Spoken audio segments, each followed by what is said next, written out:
YCP నేత Sajjala రామకృష్ణారెడ్డిపై criminal case నమోదైంది. రాజధాని మహిళలపై అసభ్యకర వ్యాఖ్యలు చేసిన సజ్జల రామకృష్ణారెడ్డిపై కేసు నమోదు చేయాలని దళిత జేఏసీ నేత కంభంపాటి శిరీష ఫిర్యాదుతో తాడేపల్లి పోలీస్ స్టేషన్లో కేసు నమోదు చేశారు.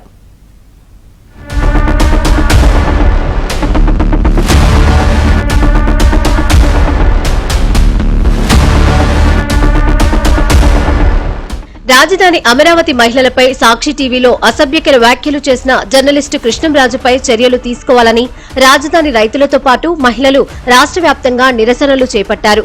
సాక్షి ఛానల్ డిబేట్ కు మోడరేటర్ గా వ్యవహరించిన కొమ్మినేని శ్రీనివాసరావుతో పాటు జర్నలిస్టు కృష్ణంరాజును పోలీసులు అరెస్టు చేశారు. కొమ్మినేనికి బెయిల్ రాగా కృష్ణంరాజును ప్రస్తుతం పోలీసులు కస్టడీకి తీసుకుని విచారిస్తున్నారు.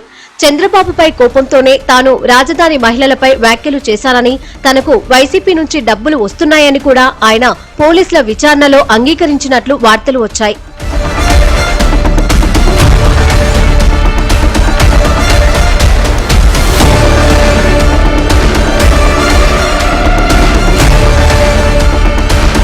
ఈ నేపథ్యంలోనే రాజధాని మహిళలు నిరసన వ్యక్తం చేస్తూ ఉండడంతో వైసీపీ నేత సజ్జల రామకృష్ణారెడ్డి మీడియా సమావేశం ఏర్పాటు చేసి మాట్లాడారు.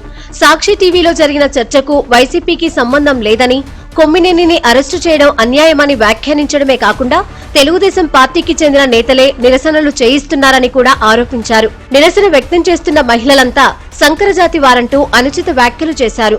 ఈ వ్యాఖ్యలపై రాజధాని రైతులు, మహిళలు తీవ్రస్థాయిలో ఆగ్రహం వ్యక్తం చేశారు. వివిధ పార్టీల నేతలు కూడా సజ్జలపై కేసు నమోదు చేయాలని డిమాండ్ చేశారు.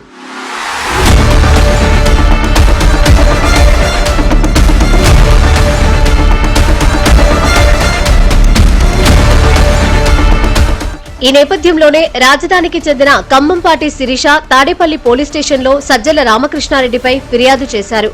మొదట తుళ్లూరు పోలీసులకు ఫిర్యాదు ఇవ్వగా తాడేపల్లి వైసీపీ కార్యాలయంలో సజ్జల ఈ వ్యాఖ్యలు చేయడంతో ఫిర్యాదును తాడేపల్లి పోలీస్ స్టేషన్ కు బదిలీ చేశారు.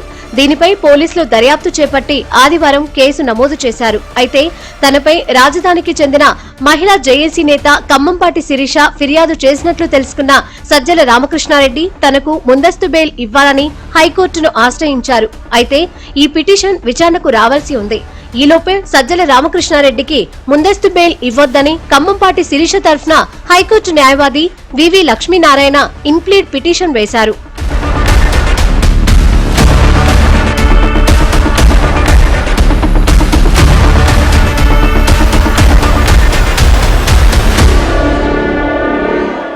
సజ్జల రామకృష్ణారెడ్డిపై క్రిమినల్ కేసు నమోదు కావడంతో ఇప్పుడు పోలీసులు ఏం చేస్తారనే అంశంపై సర్వత్రా ఉత్కంఠ నెలకొంది. క్రిమినల్ కేసు నమోదు కావడంతో హైకోర్టులో ఆయన వేసిన పిటిషన్లోని ప్రేయర్ను కూడా మార్చాల్సి ఉంటుందని న్యాయ నిపుణులు అంటున్నారు.